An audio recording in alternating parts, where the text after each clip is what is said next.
Welcome back to Tuesday's Tips. This week, I want to focus on selecting conflict styles.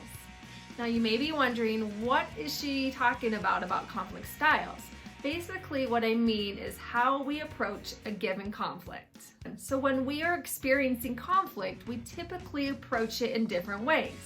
Some of us may be accommodators, some of us may be avoiders, sometimes we may compromise, sometimes we may compete.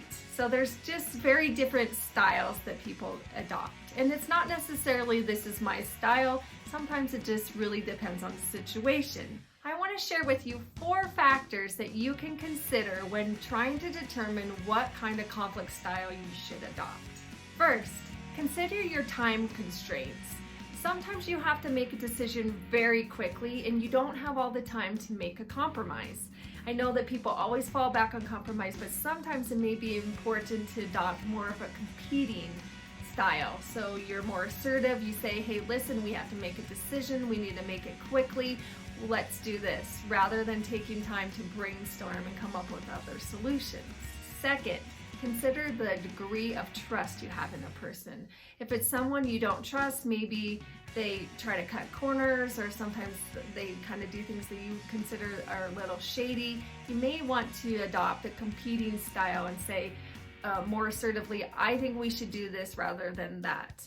You know, that may initially cause conflict, but if it's going to cause more conflict by going with letting somebody make the decision that you don't trust, that's going to probably blow up into a bigger conflict in the end. Third, how important is the issue to you? If it's not that important, sometimes it's best just to let it go. Sometimes I think, why are we fighting over something if it's not something that we really strongly feel about? So it's really important to decide, okay, is this worth the fight or not? So sometimes avoidance is the best solution if it's something that you can easily let go of.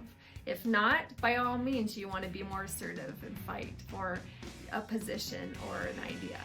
The last thing you should consider is how important is it to you to maintain a positive relationship? Is this a coworker that you see every day? Is this a spouse or a child or a parent that you want to maintain a positive relationship? Or is it just an acquaintance or a complete stranger?